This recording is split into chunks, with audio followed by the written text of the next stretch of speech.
Blog Talk Radio.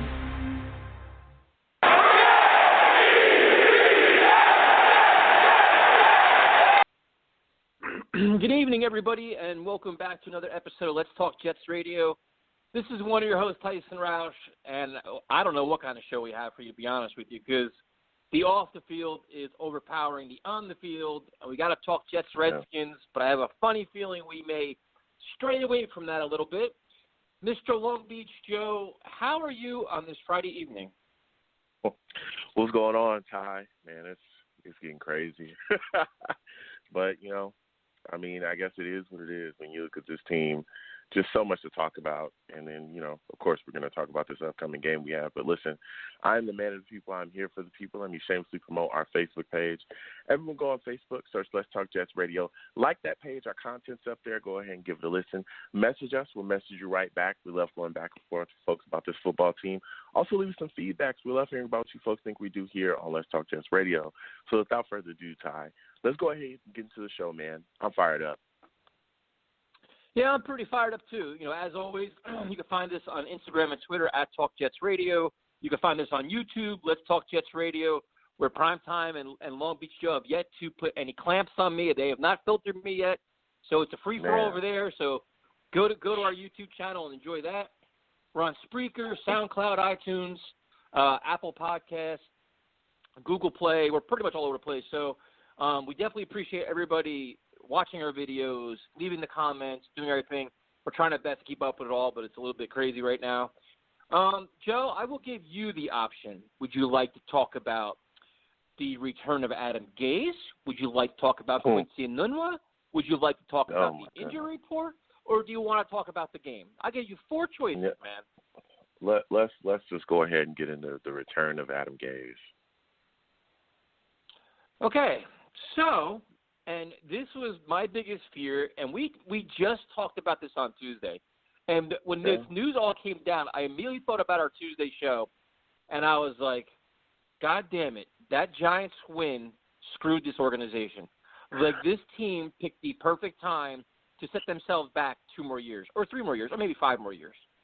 Because the Jets ownership is so, Joe, they are so lost, and the arrogance and the stupidity and just the things that he was saying and the reasons why they're bringing him back when you're only at 2-7, I mean, dude, it's ridiculous. Like, this is new level of insanity. The justification of losing. This organization has accepted losing. They're justifying losing, and they're making excuses for losing. And that's all they are. That is New York Jets, dude. They are losers, and they will always be losers. The culture's not going to change. The mindset's not going to change. The ownership's not going to change. Nothing is going to change. Rinse, wash, repeat. Lousy Jets, lousy direction, no leadership. Dude, it's predictable, and the results will be predictable as well. Yeah. I mean, honestly, this just shows how brain dead Chris Johnson is. I don't understand how you can double down on such a bad decision. Like, I just don't get it. And you're bringing this guy back in 2020. You know, if we only end up winning, let's say, 4 games for the rest of this season, and we have a bottom-feeding offense, who is to blame for that? It's going to be Adam Gase. Like, so you're telling me you're going to watch this guy get completely outcoached pretty much every game this season. You're going to watch him and his garbage-ass system regress Sam Darnold, who's supposed to be our franchise quarterback. He's completely ruining him. And you think he should get the keys to building the future of this football team? This I'm telling you, it's like Todd Bowles all over again. It's crazy. It's like, what are you on? What is going on around here? This is absolutely crazy. What happens if he fractures the locker room like he did in Miami? We already got players popping off left and right. Something's going on around here. And would you still bring him back then in 2020 if that happens? Because you've already doubled down on it. You've already came out and given your vote of confidence. You've already said he's coming back 2020 no matter what. Well, what happens if he does that? I mean, this is crazy. And like I said, it just completely shows that the Johnsons don't get it. They don't care about this team, and they are completely clueless in what it takes to build and keep a winner in the NFL. It's obvious. I mean, it's just completely ridiculous. But you listen to him talk, and you almost want to see Pinocchio and see his nose just start growing. Yeah. Because there's not one thing that came out of his mouth that you can believe. It's like he said, well, you know, I like the relationship that Adam Gase and Sam Darnold have. What relationship is that? To a person between analysts and fans, everybody thinks Sam, as of now, has been regressing. He has terrible habits. His fundamentals are going backwards. Everything is going backwards. The offense is not only predictable, it's bad. So what exactly are you seeing that's encouraging you? The locker room, there's issues. Slowly but surely, they're coming out. The team has been unprepared. How many weeks? The problem is the Jets take these wins over the Cowboys and Giants like it's a Super Bowl. Oh, my God, we beat the Giants. Oh, my God, we beat our crosstown rivals. Let's ignore the fact they only had two wins. Like, let's ignore the fact that they're a terrible team. And, dude, that's what I'm saying. Like, it was so convenient to have that press conference then. If the Jets lost to the Giants, I guarantee you, he wasn't talking to nobody. He would have hid in his little office like the little rat that he is. Dude, every excuse he gave, it's like, are you serious? And now what he's done is, at 2-7, he said, you know what? We could basically meddle in the rest of the year. You can lose every game because you know what? I'm not going to hold you accountable. You're coming back next year.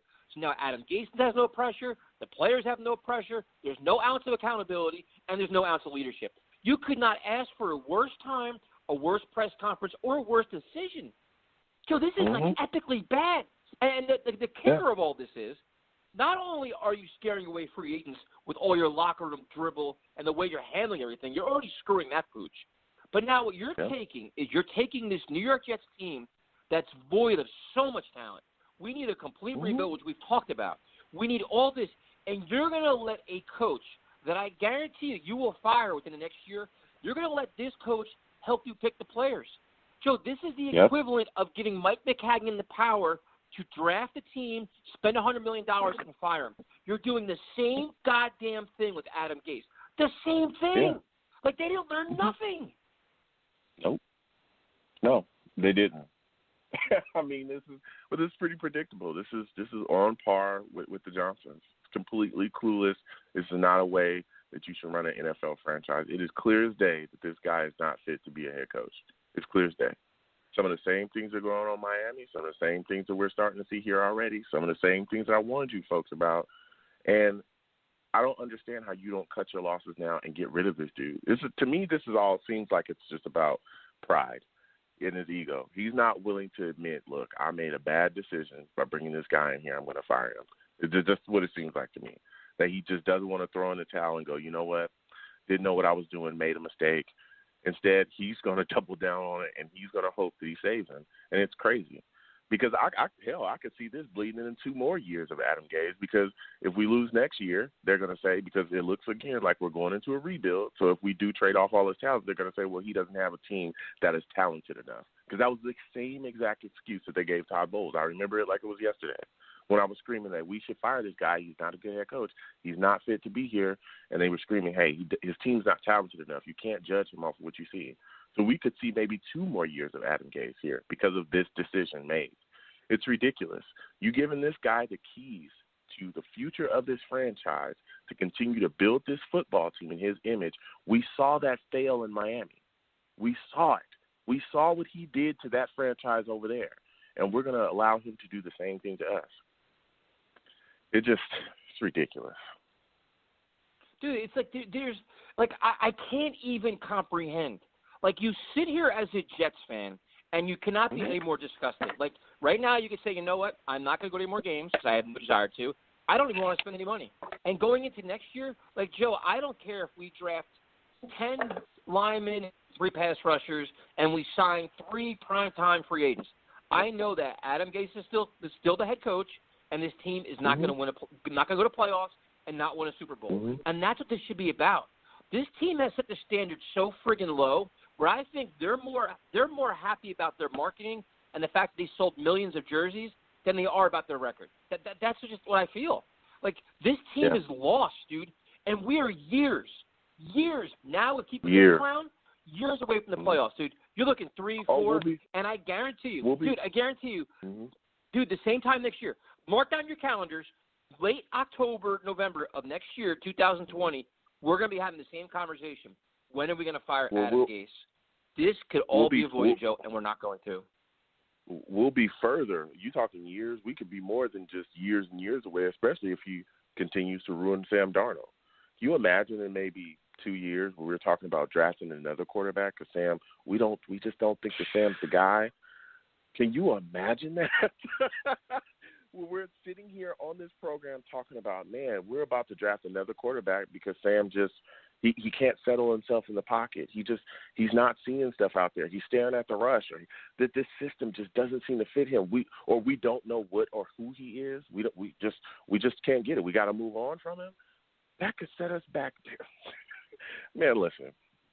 Keeping Adam Gase here is a gigantic mistake. Hiring him was even a bigger mistake. I warned everybody about this, and what he brought here, the circus is back at me. Oh, man, let me tell you. Like I said, it is what it is. I'm honestly, sadly, I'm not shocked because this is what the Johnsons do. They make bad decisions, and then they compound those bad decisions with more bad decisions. So it is what it is. The guy is going to be here. He has no business being here. He should have never been hired. And you know, this is what we're going to see going forward. Yeah, so you have this decision that's just it's mind-blowing. It really is mind-blowing. Yep. Where you're just like, the impact it has for this season, for next 3-4 seasons is tremendous. And if you don't see that, you have your head in the clouds. I mean, everybody but Chris Johnson can see it, which just speaks volumes to how stupid they are. And then you have this Quincy Enunwa thing. And it's like, you just can't take a day away from this team without something going wrong. We do a show on Tuesday. The bombshell comes on Wednesday. Another bombshell on Thursday. It's like, dude, every day it's like, what is the story today of New York Jets? What other disaster can possibly happen with this team? And lo and behold, the Quincy Enunwa thing comes. And I'm going to preface this by saying I'm going to come out and be completely honest about this. Quincy Enunwa's been on the show, 4 or 5 times already. He's been a phenomenal guest. He's been a role model on and off the field for the New York Jets, a guy that works hard in the community, does a lot of positive things. I'm a fan of Quincy Enunwa.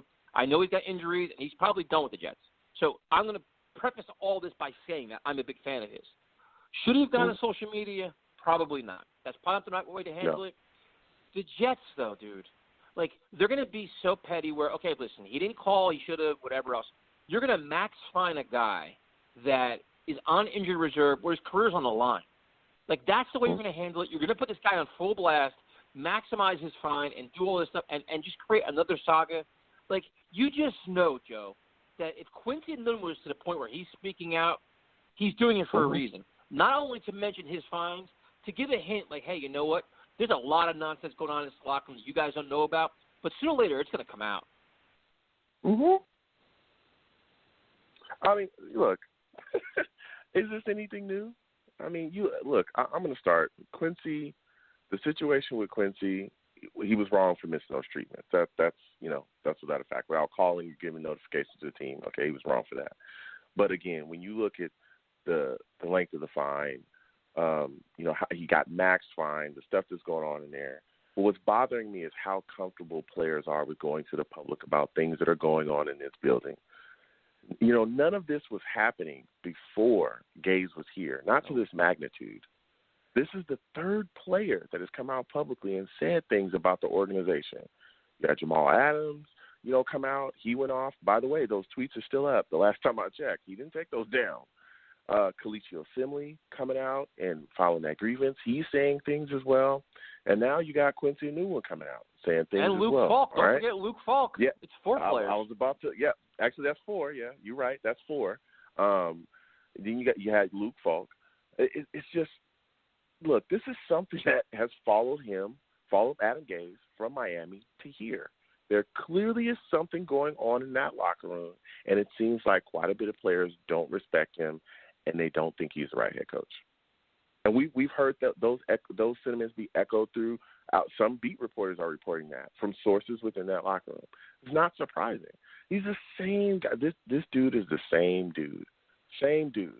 When you have guys like Frank Gore coming out and telling you, hey, he doesn't know how to treat people. He had issues with and I detailed that when we first hired this guy. The handling of players was one of the things that scared me the most about Adam Gase. When you have veterans, guys that have been in this league, that work their tails off, tell you, listen, Adam Gase is not the guy. There was a point when he was there in Miami where he had players going to the owner saying, if you don't get rid of him, you need to trade me. right now because I'm not going to play here. I'm wondering how long it's going to be until we get to that point. You know, this is getting out of hand, but you're seeing more and more. This locker room is bubbling, man. It really is, and something's brewing in there. Well, the thing is, and here's the problem with the New York Jets, and it starts with ownership's the first problem. Ownership acts like they've accomplished something in the NFL. They act like this team has won Super Bowls and championships and wins 11 games every year. Here's a newsflash. You haven't won anything. You haven't made the playoffs since 2010. I mean, you've had one winning season since then. I mean, the statistics behind your organization in terms of winning are horrendous. So I don't know why, as ownership, you act so arrogant, like, you know what, we're going to let you guys go through this rebuild because we've given you so much. You haven't given us anything other than new uniforms, which you made entirely too much money off, which probably made you more content than you should be. That's the first thing. The second thing is Adam Gase is an arrogant prick, too, and he hasn't won anything either. Like, Joe, the difference between Adam Gase and Bill Parcells, who both are pricks, one guy's won Super Bowls, the other guy hasn't won anything. It's very hard to be a pain in the ass, drill sergeant like guy when you have no credibility and nobody respects you, because all they do is give you the finger behind your back. So he's going to try to – and the funny thing with Jet fans is, like, we asked for this culture change. He's holding guys accountable. The only thing he's holding guys accountable for is maybe for their fines, because on the field nobody gets held accountable, including himself. I mean, you have an offensive line that's one of the worst in football. The offensive line's not getting fired. The coach isn't getting fired. Like, the players have seen right through him, dude. So all his things he's trying to do, he can't. And it's just – I'm telling you right now, this team is 2 bad losses away, whether it's this Sunday and the Bengals, 2 bad losses away from this locker room speaking out. It's only a matter of time, dude, because they're gonna be fed up with it. They're going to be fed up with the losing, and then they're going to be like, you know what, you're bringing this clown back next year, we're all going to start voicing our opinions. And that's what Quincy did, dude. He's probably like, you know what, like, you're going to bring this guy back after all these things that are going on here, I'm going to speak up. And maybe it's just to open eyes to the situation. I don't think it was right the way he did it on social media and not showing up. I get all that, but there's some underlying issues here. And like you said, dude, the same exact thing for Miami. Exactly. He's learned nothing. Everything he did in Miami, he did right here. So obviously he didn't have a long enough time to regroup and go through his 4 million notebooks in his basement because he's doing the same stuff. And this is going to set the Jets back. Dude, I told you, I talked to Joe Corey about this. He said, dude, free agents are not going to want to go there. His exact words. Absolutely and that's a former agent, dude. He's a former agent. He knows the game. And he said it. Yeah. And what's crazy is that we're going to need free agents because we do not have Desperately. enough. We don't have enough draft capital to fix the issues that we have here. We're going to desperately need free agents. And I fear that they will not sign here and they will not come here. This will be one of the last places they come. And even if they do come here, we're going to have to pay what I like to call the Jets tax, which is because you're the Jets, I want way more money than anywhere else. I'm willing to go to the Ravens for a little bit less. I'd be willing to go to the Steelers for a little bit less. But the Jets, you're going to have to really pay me to come there. And so we'll have to pay out of our nose to get, certain players to come here. I mean, it is what it is. This is who Adam Gase is. This is what he's about. He's always had, quite bad rapport with a lot of players, and he's fractured locker rooms because of this as well. So, like I said, it's a situation to keep our eyes on. I do believe, like you said as well, and you got a great point, that we're a couple of losses away, from really having a lot of guys in this locker room speak out. I mean, we've seen guys say things here and there as well throughout the media. So it is what it is, man. I'm not surprised. This is Gase, and this is what he's about. And here's my other problem, because I obviously have a lot of them. And if you watch the videos, I've been unloading, because I just don't really care anymore. Like I'm starting to lose interest in the team now. Like I'm as diehard as fan as you are, and we're all the same, like such passionate fans. And slowly but surely, I'm like, you know what? Like, this really isn't worth it anymore. And the problem I have now is, here you have this entire brand new front office that we gave 6-year contracts to, Joe Douglas and his band of merry men. And they have all this power and all this resume and all these great things, and these problems are still happening. So my question is, well, that's not a question, it's kind of a fact, I guess, at this point, is that the reporting structure remains a problem. Because if Adam Gase is doing all this and Joe Douglas is either unwilling or unable to correct any of it, it's a problem. because this is like Joe. He has to see it. He has to, unless he's like Mike McCagnon, locked in I almost cursed again, locked in the office all day. He has to see the locker room issues. He has to see the dysfunction and the problems brewing. So you may say, you know what? Hey, Adam, we got to change this because it's not working. Unless his hands are tied or his head's in the clouds. But, Joe, doesn't Joe Douglas have some responsibility here to help fix this? Well, first off, I want to thank you for respecting that this is a family show, Ty. I know it's tough. I'm trying hard to do this. Tonight's not easy, dude. Tonight is not easy at all. No, it's really – I've been pissed for days. Listen, I hear you. But, honestly, what is he going to do about it? That's the guy who got him the job here. What are you talking about power and reporting structure? Gase has all the power. Do you not remember the events that transpired, before Joe Douglas was hired? Gase was able to come in here after blowing up Miami. I mean, completely setting off a nuclear bomb in that franchise. We hired him like 2 weeks later. He stepped in the door, said, hey, you need to fire Mike McCagnon. Why? Because I want him gone. They fired Mike McCagnon after a draft, after free agency, and after hiring Adam Gase. Adam Gase then went on to be the interim GM, made moves as well under that tag. Then they turned around and hired the GM that Adam Gase wanted hired. Who do you think has the power here, Tyson? Yep. Who do you think is running the joint, man? Come on, bro. It's Gase's world, baby. You got to get with it or get lost. Run with them, run from them, or get ran over. That's your only decision. That's who has all the power around here. That's why things are going the way that they're going. It's not there should be no confusion about what's happening here, because the same things that are happening right now are some of the same things that were going on in Miami. Guess what the factors were? Adam Gase was there. Adam Gase is here. The circus follows him. It is what it is. No, it's true, dude. It's just as bad as it gets. Like you sit here, and you're like, and the other thing, this show. I'm just gonna unload this whole show. I don't even care. The Redskins game, I don't even care about. The other thing is, it's so funny. It's so funny how Adam Gase all of a sudden is getting a pass for this current draft class and this current free agent class. Because here's a newsflash: you can blame Mike McCagnon all you want. Adam Gase had a say. He had a say of what's going on with free agency and the draft. As much as he wants to wash his hands away and say, oh, I wanted Matt Paradise, and I wanted Darren Fells, and I wanted Tevin Coleman. Dude, he can say that all he wants. All he's doing is trying to deflect responsibility to somebody else. He takes no accountability for himself whatsoever. Like right now, in his eyes, this season this season's not even happening. Like in his eyes, they're 0-0, and nothing starts till next year. This isn't his team. This isn't his players. None of this is his fault at all. Like he's like, nope, not my fault. My responsibility starts next year. Dude, first of all, how do you wash away a season? And as ownership, how do you allow it? How do you play 9 games and basically tell your team you could lose the next 7 and nothing's going to change? Like, we are fine with it. Like, we will let you melt down, quit, get blown out, embarrass us, and we are cool with it. See you guys in 2020. First again. What a joke, dude. Like, you can't. But seriously, can you imagine that?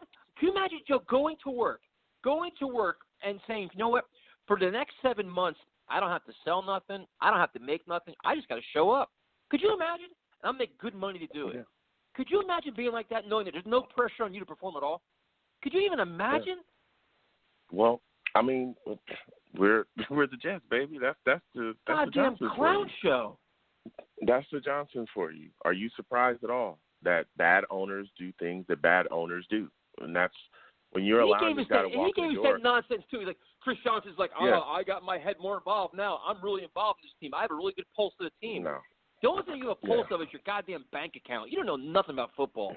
You're a buffoon, an absolute buffoon. Yeah. And the press conference was a joke. Do that stuff. Yeah. Do that. You know what I'd like to see him do? Have your goddamn town hall now with the fans. Go face your fans now. Don't only walk around when things are good and you have your new uniforms. Come walk around now and talk to fans. I guarantee you won't do it. Yeah, buffoon. Look, like I said, look, I'm not surprised by a lot of the things that's going on here. The fact that you can sit back and wash away a season and be like, hey, well, he's going to come back regardless of the fact that Adam Gase is allowed to walk around here with the obvious issues that he has, the obvious coaching issues, the obvious mistakes that he's had this year, and be completely absolved of those and say, hey, I'm just going to bring him back in 2020. It is what it is. And I mean, who can we blame for what we've the lack of accomplish here, the lack of accomplishments? Who can we blame for any of these? It's all on us. It's on this ownership. This is why this team is the way it is. This is why this franchise is consistently losing. Why we're always at the bottom. Why we can never why we haven't been to the playoffs in I don't know how many seasons, damn near a decade now. I mean, it's ridiculous, but it is what it is. It's par for the course. This is typical Jets. They've accepted and justified losing every freaking year, and they're going to do it again next year. Like, they're cool with losing. They've accepted it. The only thing they're worried about is selling whatever they can, whether it's marketing, merchandise, TV rights, or whatever tickets they're going to sell. Like, they don't do. They are so like, I'm so tired of hearing the word rebuild and you got to embrace this and you got to support us.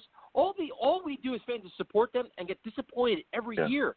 And now it's even more glaring because now we know it's not only are we in trouble with the rebuild, we have no guidance with the coach. Like if you had just say, for example, a Mike McCarthy or a guy that's actually won in the NFL or has rebuilt the program or has actually accomplished something in the NFL other than wipe Peyton Manning's ass.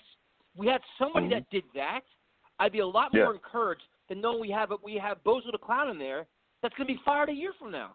Joe, you know he is. I think the word you're looking for is equity. If you had a guy that had equity, that had been there, that had done things, that, had been at the mountaintop, like you said, a guy like Mike McCarthy, a guy that can walk into the locker room and say, listen, I've been where you guys want to go. I've done this thing consistently. I've been a winner consistently. Either you get on my ship or you can find your ass, somewhere else to go. Because I'm a winner. Has a resume. I want winners. Exactly. But Adam Gase can't do that. Adam Gase can't even figure out how to put together a decent offensive game plan on a weekly basis. He can't figure out how to challenge a play. He can't figure out how to put together a functional offense. Outside of the year of Peyton Manning, because I'm not going to break down all these stats. I did that when we first hired this dumbass. I'm trying to warn y'all. Outside of the year with Peyton Manning, he has literally had bottom-feeding offenses every year. every year, his offenses are near the bottom statistically of the league in damn near every category. It doesn't matter what year you look at. So, look, when you hire a guy like that and you bring him in here and you tout him as this offensive mind and the spin that the media put on him was crazy and, even now some of the spin that some of the beat writers are putting on, I'm not here to bash people, but it's weird. Frauds. Some of the beat – They're such frauds. They are such friggin' puppets, man. Give me a break. You got some of these beat writers one day supporting them, and then the next day, literally, will tweet something completely bashing him and destroying him. And I'm like, what's going on here? What side of the fence are you on? But, again, I'm not here to bash people. You do what you do. That's your business. But, yeah, this is completely ridiculous. Like I said, and I said this over and over again when we first said, this guy had no business being hired here. But now that he's here and you've said that you're going to keep him for 2020, my fear is, going forward, is that we're going to keep him past 2020 because he's going to have more built-in excuses next year when they strip this team down, more built-in excuses when free agents don't want to come here, and we're going to be struggling to bring certain guys in here, and they're going to say, well, he doesn't have enough talent, so he'll get a third year, and then we'll be in a worse situation because, again, all these things, all these factors that we have to deal with Adam Gase, the locker room, if it's still in any type of condition, and then Darnold, where will he be within his development? It's not looking good so far. It probably ain't going to be good next year, and it damn sure ain't going to be good the year after that. We'll have all these things to deal with, and we'll be set back even further because we kept Adam Gase and we made another bad decision. So, like I said, man, it is what it is. This is Chris Johnson. And this is the life of the Jets fan. And the funniest thing about Chris Johnson, we'll go to calls next, is you listen to him talk. Like I said, you want to see the Pinocchio nose keep growing because he's lying out his teeth. And if he's not lying, he's just showing how completely out of touch he is. But he's saying how happy the locker room and the players are. And the thing is, most of these guys are professionals, and what they're going to do is they're going to ride out the season, start making business decisions where they're going to start getting, oh, I got a hamstring injury, my back hurts. They're gonna stop playing due to injury, Mm-hmm. and then once the season's over, well, yeah, they're checking out soon, dude. It's only a couple of weeks away. When the weather gets cold, they're checking out, and I don't blame them. Mm-hmm. And then what they're gonna do is when the season's over, they're either not gonna re-sign here or they're gonna request a trade, and that's when Chris Johnson is gonna blow up in his face. Where they're gonna say, listen, it's week 10. We'll ride it out. We'll get our check. We're not going to cause a disturbance. The trade deadline is gone. I can't get traded. I can't go nowhere. So me making a stink now is only going to embarrass me. I'll act like a professional. And once week 17 is over and that last week is over, I'm going to say, you know what? I want out. And I want out immediately. And that's when Chris Johnson will get egg all over his face because he sat in front of us telling how great everything is when we all know it's not. And that's when we'll all finally see it officially because that's what's going to happen, Joe. They're going to be like, listen, we're not going to sit through 4 and 12 seasons every year under this So it's so like we know what's gonna happen. Like we've lived through it already. Yeah, it's crazy, absolutely crazy, dude. We're gonna go to Mr. Remember, if I can't curse, you guys can't curse. And Joe, just so you know, we received petitions today. We received petitions today. People were begging us. They're like, you gotta let Tyrone go off and curse. You got nope. Listen, you want to do that? You go to YouTube. YouTube is our happy area. This show is our professional area. Listen, people, and everyone knows I stand for the people. I love talking to all Jets fans. We're just fans as well. We love going back and forth with folks. So let me tell you something. You call in and you curse, you're gone.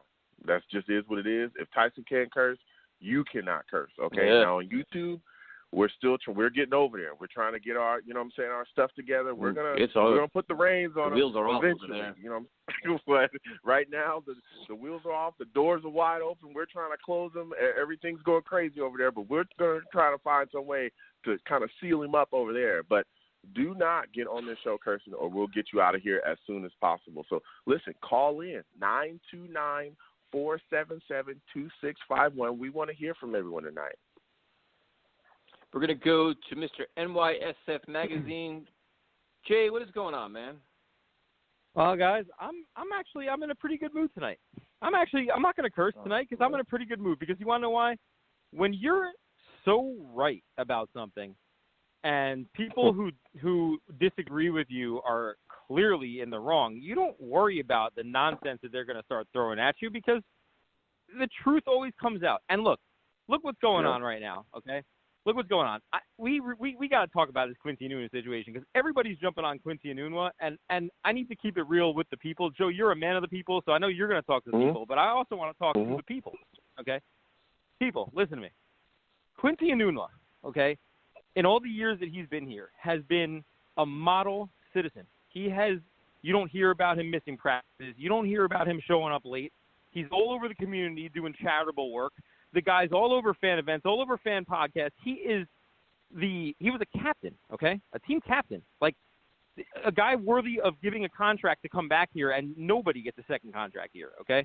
So, Quincy Enunwa, hardworking guy, all that, okay? Let's also look at another situation, because I'm going to tie this together. Jamal Adams, defensive captain, right? Defensive captain and went off the rails, wouldn't talk to the coach and the GM, for like an entire week, okay? But I want to go back to Quincy now, and, dude, listen, Quincy Enunwa, look at his position in that locker room. He's respected. He's one of the older guys. He's, like I said before, a captain, and he also happens to be on IR, right? So he's well aware of the fact that, come this offseason, most likely there's going to be an injury settlement or he's gone. I mean, more likely than not. And, who knows if he even plays again. So, dude, I want to give a standing ovation and a shout-out to Quincy Enunwa for speaking up. Because I'm going to tell you something. This was not about, a couple of missed meetings and everything. He knows that he was wrong. But a couple of days after our genius owner gave an endorsement and talked about how all the players are psyched he came back, Quincy's the captain. He stepped up and did what he had to do, man, because he wants to point out what's going on in that locker room. Look what he said. The very last tweet is very telling. He said, multiple teammates came up to me and told me this is messed up. If you don't see that this is a much bigger problem than to miss meetings, why is Quincy missing meetings? Why is Quincy missing, rehab stuff? Why is he? Because he has no respect for this dude. And none of the players looks like that they have any respect for this dude, except for Sam Darnold keeps throwing him verbal bouquets. But you know what? I hate to call out Sam Darnold. He's got the same agent as this guy. And, of course, what else is he going to say? If you want to still be employed by the Jets, you're not going to go trashing the coach. But you know who can trash the coach? Guys that just got cut. Osemele. Falk. You know who can trash him? A guy who's on IR is not going to be back next year. And every single person who can say something, you know, Jamal wanted to say something and just went, silent. Dude, we got big problems in this locker room. This is not about some mismeaning. This is a much bigger issue. That's all I've been saying on Twitter all day. I'm not excusing Quincy missing no-call, no-showing. Of course not. Nobody would excuse that. But the fact of the matter is, in a functional organization, that would never see the light of day. There would be internal discussions. Hey, what's going on, Quincy, dude? Like, we love you, man. Like, we get you. Like, you're one of the higher-paid guys. You're a captain. Like, you can't be doing this. Like, that would have been settled in-house. He felt so ridiculous about the situation, clearly, that this is what he had to do. He did do, and I commend him and I respect him for it. Because, honestly, it's no different than what I'm doing. He's sick and tired. I'm sick and tired. And everybody wants this clown out of here. Otherwise, he would have respect for the owner and he would have respect for the coach and the GM, and he wouldn't have done what he did. And if he had a history of doing stuff like this, then maybe I wouldn't believe that. But you will not convince me that Quincy Enunwa was a bad guy or some kind of, disrespectful dude. It's not the case. We all know him. We've seen him. So, and if you look at Adam Gase's history, this is what happens in an Adam Gase locker. So now we're giving Adam Gase the benefit of the doubt over Quincy Enunwa? Stop it. Exactly. You people got to stop it. Yeah, and listen, Jay, and I want to thank you for calling in, man. You know I love going back and forth with you on the show and talking about Jets, and you got a great point, and I hear you there. And that's what really boggles my mind even more is even outside of the Quincy Enunwa situation, if you just watch what's going on the field, I don't understand how Chris Johnson can look at this situation and go, hey, this guy should be here in 2020. Can you give me your thoughts about, how you felt or what you thought when you first saw Chris Johnson say those things, have those words come out of his mouth? Honestly, I don't believe anything Chris Johnson says. I don't believe that he will be back next year. I still don't believe it. Just because Chris Johnson said it, we're supposed to believe it. Chris Johnson has been nothing but an absolute liar since the day that he's come on board, and so is his brother. They lie about everything. They lied about PSL. It's going all the way back. They lied about the stadium. They lied about this. They lied about, that. Dude, he freaking couple days before he fired McCagnon was running around telling everybody that there was no risk and that he wasn't getting fired. And a couple of days later, he fired him. I don't believe it. The guy is a PR spinning clown. And that entire situation down there is all PR, and they're playing everybody for dummies, and some people are buying into it. And that's why I keep calling it out over and over. Sam Darnold talking about Adam Gase in a positive light, PR, okay? Jet fans, you're gonna listen to Sam right now because Sam's the savior and he's our guy. So we're gonna listen to anything he says. Hey Sam, do us a big favor, dude. Things are getting ugly out there. We need you to calm down the storm. Can you just say a couple nice things about Adam? What's he gonna do? Say no? And then you look at the rest of it. Beat reporters writing these things. Rich Cimini called me a publicity-seeking clown or whatever he called me, for flying a plane. And then 2 days later tweets out what a mess the Jets locker room is and what a terrible job Gase is doing. Who's the clown? Dude, these people, everybody is on board with some big PR push because right now the Jets are a multi-billion-dollar organization going crapper, and they're trying to do anything possible to save the sinking ship because nobody's going there next year. No fan is buying this, and they can put out all the fake stories they want, and they can spin this as much PR as they want, and it's not going to make any damn difference. So, Chris, you're making your bed here, buddy, because all the people who are pissed, they're just going to be apathetic next year. Nobody's going to care about this team. Nobody's going to watch it. Nobody's going to support it financially, and you are the only – you don't have to listen to us, the fans, and listen to every analyst and everybody who's saying that Gase is a clown. You can go ahead and sink with this ship, dude. But people, I mean, this is your problem. All I'm trying to do is point it out and save you from making that mistake. So that's what I think. That's what I was thinking. I wanted to say that to him personally. I wish I could sit down and talk to the dude, honestly.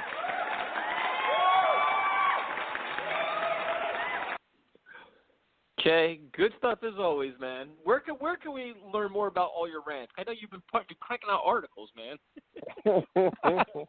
Dude, I'm doing everything I can to get the word out there, man. Honestly, like, Joe was the pioneer. Joe is the godfather of this mission, man. Joe was on this from the second he was hired, and I didn't even want to hear it. Joe, you have the support with your original rants about Gase, about 5% of Jet fans. I think it's up to about 90, and we're not stopping until we get to 100.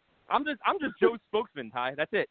I'm just putting words out there because Joe was right this whole damn time. He called this thing to a T. I texted him last night. I was like, Joe, right after Quincy put that, I was like, Joe, bro, I mean, complete credibility for the rest of the time. That I'll never doubt another one of Joe's takes again because he nailed this one to a T like he had a crystal ball in front of him. So I look, man, you don't need to worry about my rants. I'm just taking my cues from Joe and his infinite wisdom at this point.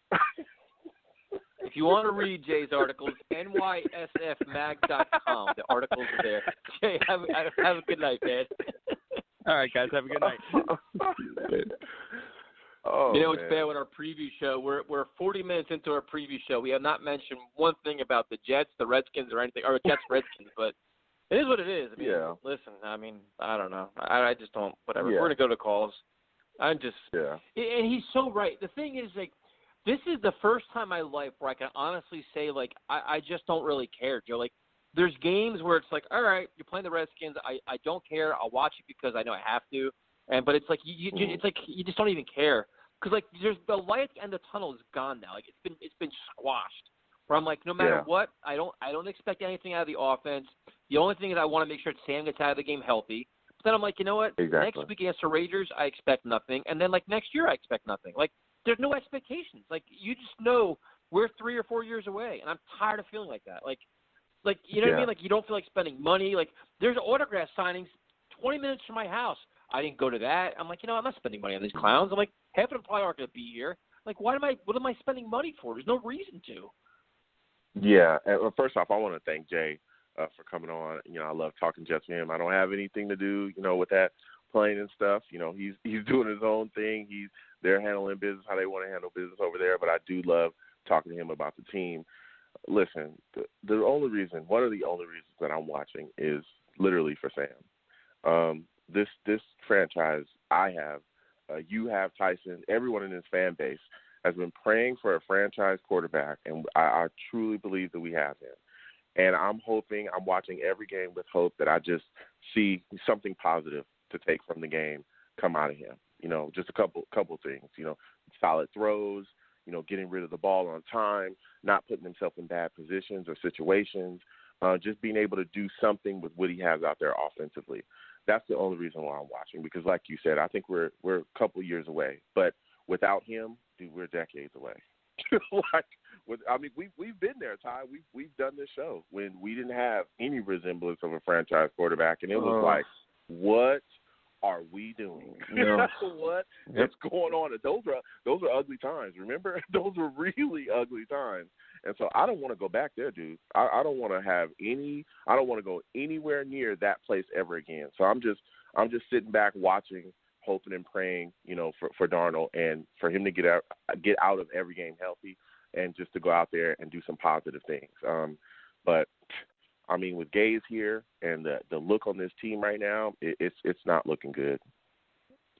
Yeah, no, it's not. It's not at all. We're gonna go to our good friend Shaq. Shaq, what's up, man? Fellas, I am so happy to talk to you guys. I've been busy, but that's not important.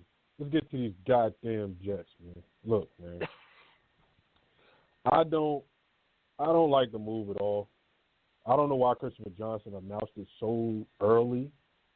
It was unnecessary to even announce it because I guess, the plane flew out there. Shout out to Jay. Shout out to Jay for that one.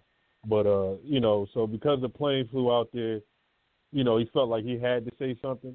Like, he didn't need to say nothing. Well, it was the win, dude. Shaq, it's the win. They beat the Giants, and he was feeling himself. He's like, you know what? Crosstown rivals, we're feeling good about ourselves. The fans are all happy. Let me do it now while everybody's happy. If that game was a loss, I guarantee you that press conference doesn't happen. There's no way it happens. Yeah. He damn sure wasn't going to announce it after that Dolphins loss. I'll tell you that. Hell no. Hell no. He know everybody's having it on his head right now. He know that. He knows this. And I don't know. Oh, my God. This team stresses me out. Even when we win, I still don't feel good. Let us. Yeah. If we beat the Ravens, I might feel a little bit good, maybe. But we just beat the Giants. We beat the Giants. Beat the Ravens. Beat the Ravens, though. That's funny, right? That's hilarious, right? Listen, Shaq, and a night game on the road. Good luck with that. Imagine. Imagine. Listen, I want to thank you for calling in, man. Look, I hear you. I don't understand what Chris Johnson is even looking at. I don't even think he cares. I just think he's saying, hey, Gase is going to be back here, and that's it. Yeah, they don't want to pay another guy. He has to be completely, not looking at reality or sound logic or anything. He just has to be going, I'm just going to keep this guy here because I don't want to pay another head coach. That's the only reason that I can think, because this guy all around was a complete bad decision, and it's just continuing to keep him here. It's just going to continue for that to fester, and it's going to cause some issues. But I want to get your thoughts about the issues going forward with Enunwa. We're watching him come out on social media and talk about the finding and stuff that's going on Twitter. What are your thoughts about that situation? He just needs to go. He's been robbing the Jets for the last 2 or 3 years. He just needs to go. He needs to get out of here. Whoa. Like, he knows if he's not doing anything else besides sitting on the bench, why can't he go to mandatory whatever he has to go to? Like, it's not a problem. That's all they're asking for. You can't stay on the field. So, you can't play every year. You can't play a full season. So that's all they ask you to do. Just go to what you need to go to, rehab, and just get that out the way, man. I understand his wife is a veteran. That needs to be well noticed and well respected. But come on, he knows these. Shaq. Listen, I agree with you with the fact that he should have been responsible and called and said he couldn't make it, and he definitely going to Twitter was definitely not the solution. But we also know Quincy as a quality guy on and off the field. I mean, he does a lot of really good things. To me, it seems like he's giving a glimpse. He's trying to give a glimpse to say, hey, you know what? This may make me look bad. I want to give you guys a heads up. There is some serious stuff going on in this locker room. And I think it's not about holding players accountable. I think it's just either lack of communication, poor communication, or just poor planning. But I think he's just giving a little glimmer to say, hey, listen, there's a lot of things coming down the line here. Yeah. Well, who cares? It's not like he stay healthy anyway. If anything happens, goodbye. He's not the Adam. So Shaq, what are your thoughts about Sunday, man? Is there really any reason to watch this game other than hoping that Sam doesn't get hurt? Yeah, hoping that we lose so that we egg could splatter on Chris Johnson's face. That's kind of what I think hoping too. It hits him dead in the face. Dude, a part of me is hoping for that. Like, I'm sitting here, I'm like, you know what? Like, I hate losing, but now I'm like, losing to me is actually winning, because then it's like you can have the Jets look and say, you know what? We have this moron, and he's losing to one of the worst teams of football, and we just gave him a vote of confidence. You know what I mean? Like, it almost gets kind of satisfying. Like, we just lost to another bad team, and we just said this guy's doing a good job. So, Shaq, have a good night, man. Have a good weekend. Yes, sir. Yes, sir. Talk to you later.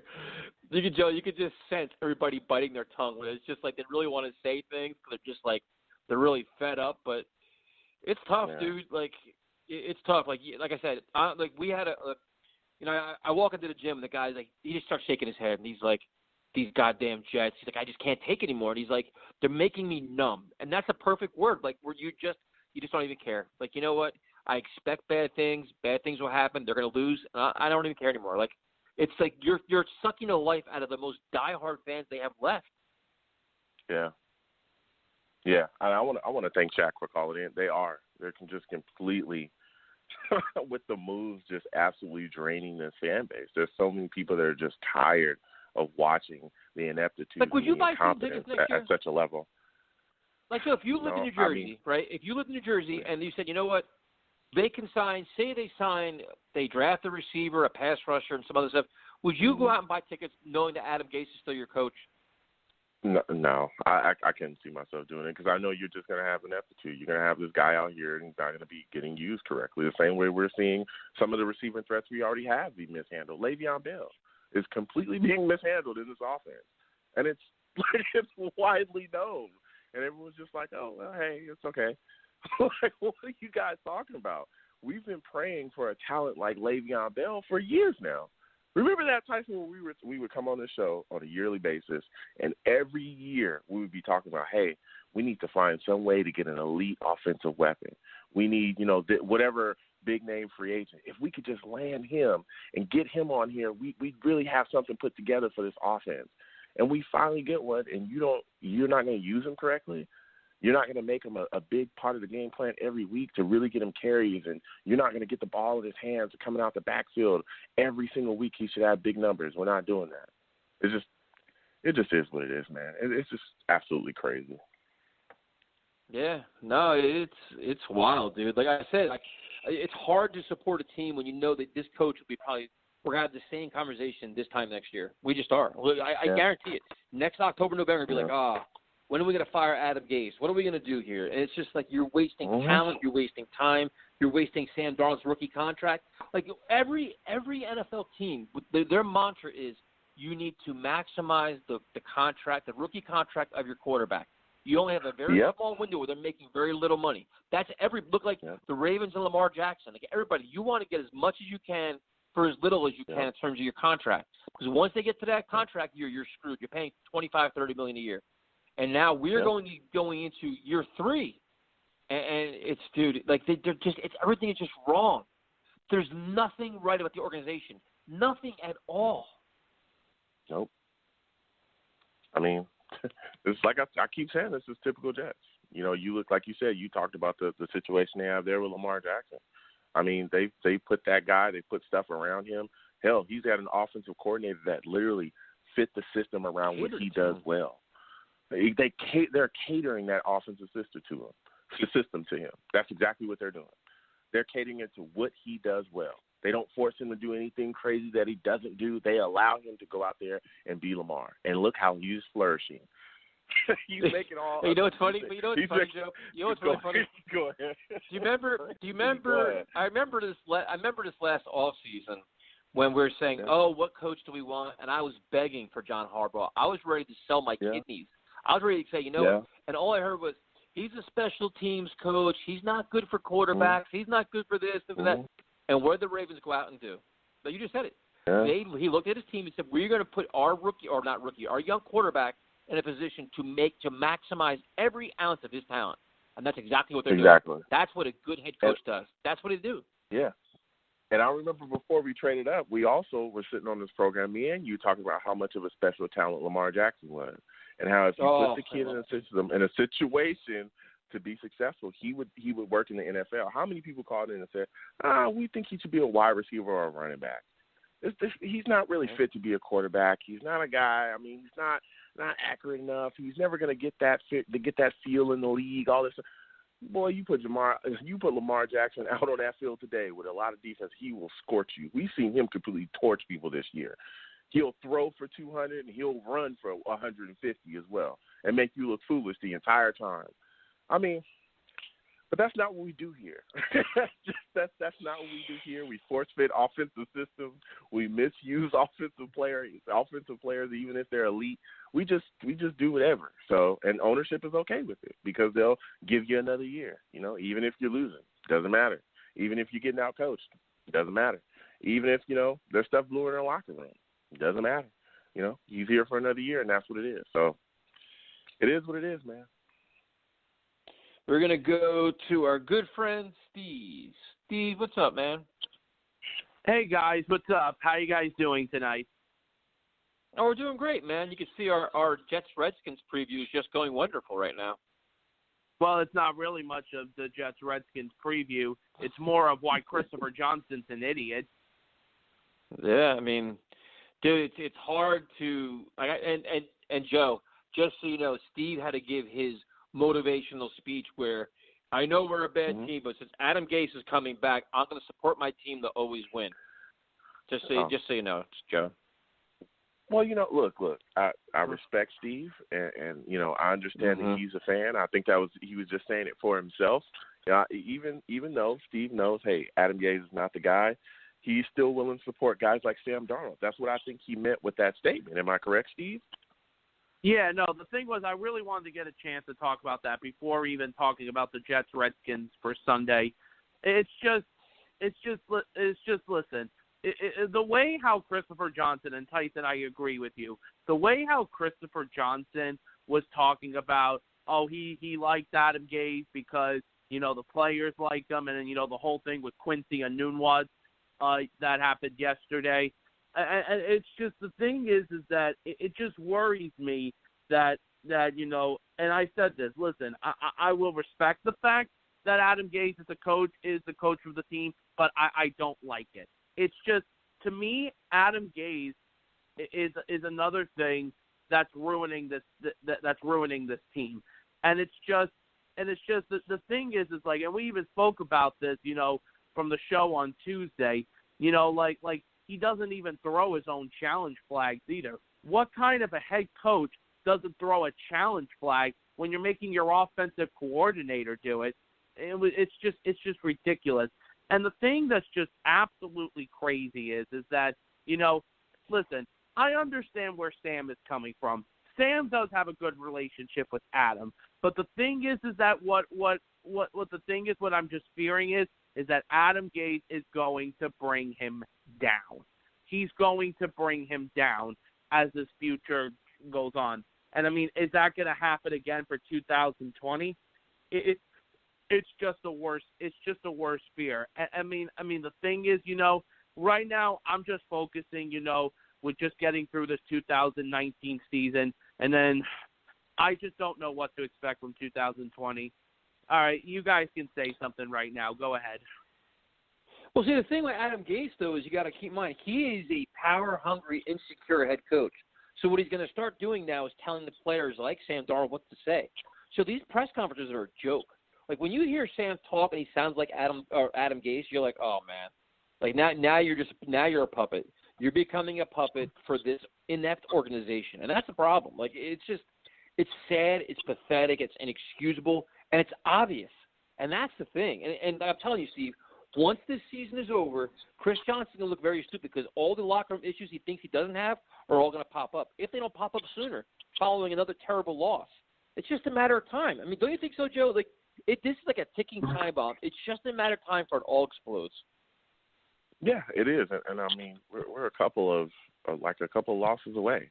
You're already starting to see guys say things. Like I said, we talked about the players that have come out.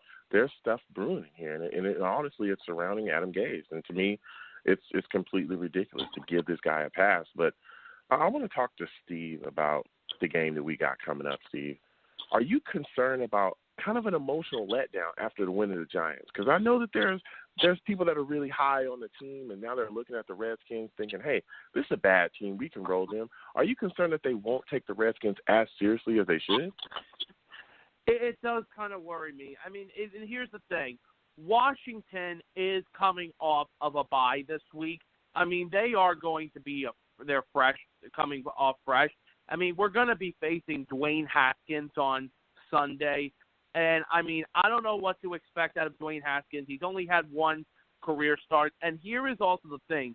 The Redskins, I think, coming into this game have gone maybe 15 or 16 quarters without a touchdown. I mean, I don't remember when the last time they scored their offensive touchdown. And my worst fear is going into that game is that the Jets are going to end that streak against Washington. Because they can look at this team.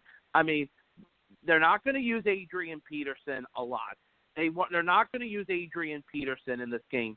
They're going to try to pass the ball like Daniel Jones did last week. They're going to pass the ball. Well, you think they're going to use Adrian Peterson more? Dude, they're going to run first. Dwayne, they have no confidence whatsoever in Dwayne Haskins. He's not ready to start an NFL game. He's having a problem reading defenses. He's having a problem consistently throwing the football.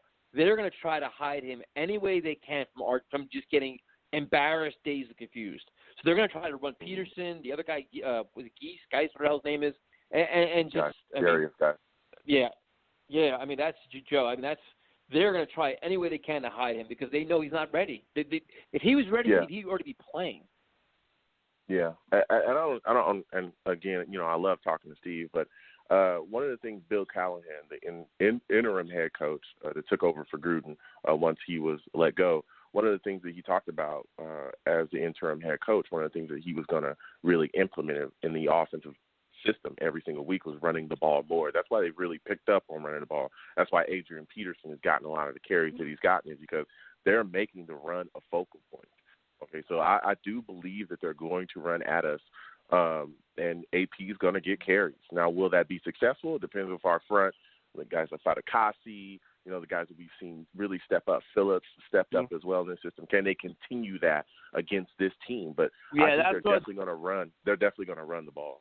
Yeah, well, yeah, and the thing is, that's going to be, the big key factor. I mean, if they're going to really give the ball to Adrian Peterson a lot, and if the Jets are going to do like what they did against Saquon Barkley last week and stopping the run, because if Washington isn't going to run the ball against us, then this could be a big day for the Jets defense. But, something, going back, like with this whole thing, Jay actually mentioned it. And, first off, I want to give a huge, big shout-out to Jay of what he has done. He is an amazing guy. He's an amazing fan with all the fundraisers and, the whole thing with the Firegate thing and the airplane that was over the George Washington Bridge a couple of weeks ago. Jay even said this as a good point. And you know what? And Christopher Johnson is the one person I honestly can't trust anymore, because Jay made a good point. What if he's lying and saying, you know what, we're one or two bad losses away, from a loss in Washington, a loss in Cincinnati, and then Christopher Johnson may realize, you know what, maybe after this offseason I should fire him. Jay made a good point. What if he's lying? Because then he looks stupid, Steve. Then he's going to show that he has absolutely no pulse of football, no pulse of his team. He's, and then you're going to have a hard time hiring a next head coach. We're going to be like, listen, this guy can't even figure out what he's doing with his own coach. Is he staying? Is he going? Nobody's going to want to coach here. So now he's doubled down at the wrong time. And now I'm going to say this. Do you know how tough it is? And Tyson, I know how tough it is for you, on days, when you go back after the weekend and watching a team play, whether the team wins or loses and they suck. And, Joe, you're lucky that you don't live in New Jersey because, you're all the way out there in California. I mean, Tyson and I live in New Jersey, okay? And the thing is, with us living in New Jersey and, going in the next day, I got my boss, who's a Patriots fan at work. He makes fun of me every single Monday, especially the two games after when the Jets lost to the Patriots this year. He just wouldn't stop. And, I mean, I got to deal with an Eagles fan and a Cowboys fan. It's horrible. It's horrible, going back to work. It's horrible. Yeah, here's the thing, Steve, is I get you guys are out there in Jersey, but I'm surrounded by fake Niners fans, Raiders fans, Rams fans that are out here, Chargers fans. Well, the Raiders fans are idiots. Yeah, you're right, but they're still fans of their team is better than mine. So when I'm out here with my green on, they let me know as well. I get made fun of as well. I go places, people laugh, especially after we got beat by the Dolphins. People laughed at me left and right. I mean, when we got crushed in prime time by the Patriots, people let me have it the next day, and you just got to kind of, stand there and deal with it and just walk away where you can. I'll let them know, hey, look, I'm still a fan, but it is what it is. Yeah, and the last thing is, I'll say my prediction before I go, because I know you guys got other callers. It's just now, let me see, 11, 12, 13, 14, 15, 16, 17, 18, 9 years in a row now, it's not making the playoffs. And it's just so hard. 9 freaking years and no playoffs. It's just that 2010 season was like one of my favorite seasons of being a New York Jets fan. But then after that, everything just turned into a complete train wreck. I mean, no matter what happens, whether it's a train wreck or a circus or a clown show, and no matter how many times Tyson will say that this team is a clown show, the Jets are and for all the fans listening, the Jets are always going to be my team no matter what. It's hard being a fan of this team, but this team will always be a passion in my heart. You know what? And now for my final prediction of this game, you know, it could be another ugly one or not. But you know what? I kind of do see the Jets getting a W in this one. I'm going to go 21-16 Jets on Sunday.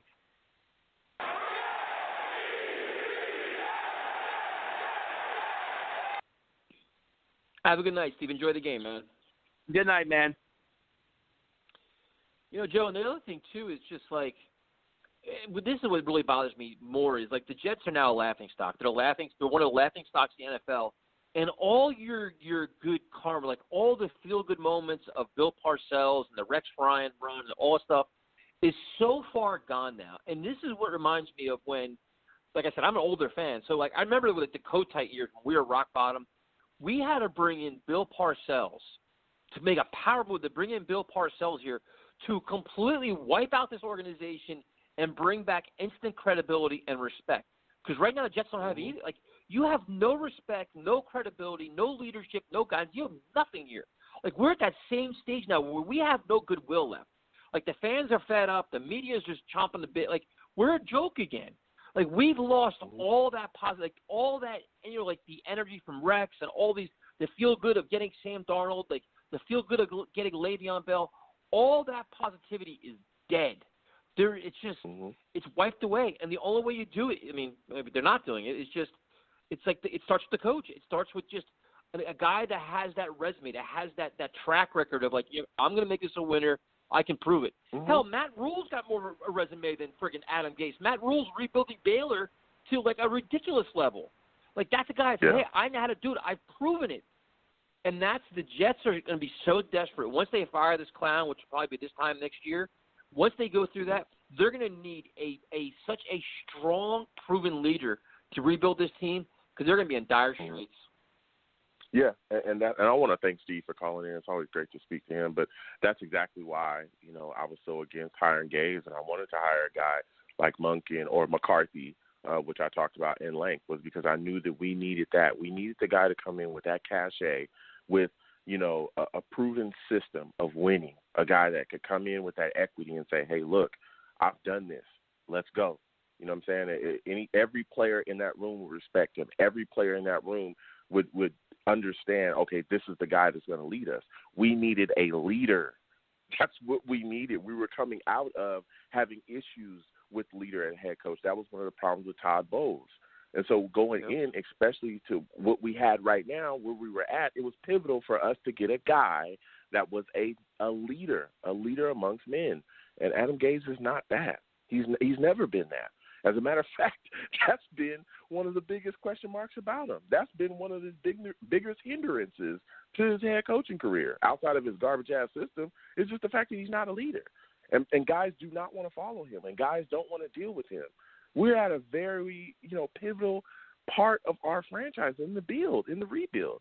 And we hired one of the worst coaching candidates that we could have hired to continue to move forward with this team. And, you know, look, I hear what you're saying, Ty, that Chris Johnson will look stupid if he fires him and that other guys may not want to come in here. I don't necessarily think that's true because he did the same thing with Mac. I remember he came out with a vote of confidence for Mac. He ran around that building telling people that he would never fire Mike McCagnon, and he fired his ass like 2 weeks later. And then he hired Joe Douglas, one of the better GM candidates in the entire league. Comes in well-respected, huge resume, gave him everything that he wanted. He hired all his own staff, got all his own guys in there. So I think if he has a brain and this season ends and he looks at it and goes, you know what, I know I said these things, but I'm going to fire Adam Gase too, and he fires him and he either allows Joe Douglas to go out and get his own coach or he looks and says, hey, Mike McCarthy, you willing to come in here? I still think the guys will be willing to come in and be a coach here because he can sell guys on, look, I said those things just to kind of simmer things down, but this guy was horrid. And there was no way I could go forward with him and my franchise quarterback looking the way that he was looking. There was no way I was going to allow him to ruin Sam Darnold. I think coaching candidates would understand that because outside of Gase, I can't think of the last time we fired a guy in his first year. It hasn't been, you know, that recent. You know, Todd Bowles got years here. Rex got years here. I mean, so it's not like we have a long history of just firing guys after 1 year. Not here. That's not true. Yeah, but see, he's gonna look. See, the thing is, like, we used to make fun of the Cleveland Browns and the Washington Redskins and things like that. And now Chris Johnson is like Dan Snyder. He's just like Dan Snyder. He just looks like the same buffoon. He is. We make fun of Dan Snyder for all the things they do, and the Jets do the same freaking things. The Jetskins. Just ridiculous. Jesus Christ, man. We're the Jetskins. We can't make fun of nobody. Oh my goodness. We have no wiggle room. We can't make fun of nobody. You'll find me, Joe. We can't talk about nothing. Dude, we were making fun of John Gruden. John Gruden, he's a clown. He's blown up that team. Trade away Khalil Mack, the Antonio Brown fiasco. What a clown he is. Meanwhile, they're right in the mix. They're playing good football, and they've overcome all that. Yep. And away they go. All the teams we make fun of, like who the hell we were, and they're shoving it all right in our face as the Jets are the laughing stock of the NFL. It's unbelievable. Yeah, we made. Remember when we made fun of the Dolphins? They showed up and smacked us immediately. We used to make fun of the Dolphins. We laughed at the Bills. Yep, we laughed at the Bills. They showed us what the deal was. You know what I'm saying? I mean, man, this is ridiculous. Dude, I got a funny story. I got a funny Bills story for you. I have a very good friend who is a Bills fan, and I tortured him all off season up until the home opener. I was relentless to the point where guys in the gym were like, "Dude, you don't stop." Then when they beat us, I was still confident, and I still kept talking trash. I walk in the gym now, dude, my head down. I don't even look at him. He's like, "Hey man, come over." I'm like, "I'm good. I'm gonna stay right here. I'm good. Like I have nothing to say." I'm like, everything we thought we were is exactly what you are. Like, the Bills are who we want to be. A team on the rise, doing this, doing that. Dude, it's so embarrassing. Like, it's just like we lost all our mojo. Like, we're not even humbled. We're demoralized. We're just like Jesus. Like, you can't go nowhere. Like, I want to put all my Jet stuff away and just bury it and say I'm not going to wear it for 2 years because I know it's not going to have any use. No, man, it's crazy. Terrible. And I mean that. And those teams are teams that are going to continue to get better as well, and they're going to attract free agents. They're going to, because they're becoming destinations. We talked about it. Even the Dolphins are in a solid position. They've got capital. They've got they got draft capital. They got money to spend, and money to spend as well to get guys in there too. So, I mean, wow, it's crazy, man. It's absolutely. We're going to go to our good friend Tyrone. Tyrone, what's up, man? Yo, what's going on, fellas? What's going on, man? It's Jet Friday. Our coach is back. I mean, what is not to be excited about, man? We won one little pissy game, and now all of a sudden we're just gonna give our coach a whole other year to come back and do what amazing job he's done. I guess whatever he didn't tear up this year, he'll definitely do it next year. So I'm definitely excited about that. Like, it sucks. Our ownership is an idiot, I mean, and it's the funny part. Like, you're the owner, but you don't even listen to the fans. Like, you could care less. But I wonder when you care less next year when you're trying to sell tickets and no one, I mean, we're going to support our team. We're not going to games, bro. The brothers, I'm telling you, bro, you can't give them tickets away next year, bro. Then what happens? I mean, if your bottom line is money, and you're not putting out a good product, and this is what kills me, man, and this is what hurts probably more than anything. Like I said, we all are diehard Jet fans. This is the lowest I've ever been as a Jet fan. I don't think I've ever felt this bad, bro. Even in the coach era, bro, I wasn't this bad. I am at my low, bro. It's like I'm not even motivated. Like, if we win, who cares? It's like you have just, taken all the joy out of a Sunday. Like, okay, the Washington game, I'm not even excited about it. Matter of fact, I could have had tickets. My man got 2 tickets. Bro, you want to go to the Washington game? Nah, I really don't. I don't want to go sit outside in the rain and be cold to watch this. It's just frustrating, man. It's beyond next level retarded right now. It's just crazy. So, it's funny because we have a really good team. Like, I mean, you have Le'Veon Bell. You have Jamal Adams. You know what I'm saying? You have Mosley. I mean, you have really great players, man, and it's you getting this kind of product. But I think that actually, if you want to talk about the game a little bit, I'll say this right here. Washington ain't no punk. I don't know why people are sleeping on Washington. Like, Washington is such a bad team. They're not a bad team. I mean, they're not good offensively, and they're not really good in their secondary. But their front seven is probably top 10 in the NFL. You know what I'm saying? As for what they do. You know, you think about it. Their defensive line is amazing, and our offensive line sucks. Do the math. You know, but we'll see Gates over there on the sideline by himself with his little tablet looking at plays like, bro, you know, that's just the dumbest thing I see in the world. It's just so hilarious when he does that because that just shows you he has no clue what to do. Like, I don't know what to do. This not working. This not working. I mean, you know, I never root against the Jets, but I mean, you know, I was really rooting against them against Miami. I wanted Miami to win because I actually wanted, you know, them to fire Gates after the Miami loss. And what do? They're going to keep him around. I mean, and all of it is, man, bro, they just don't want to pay three coaches.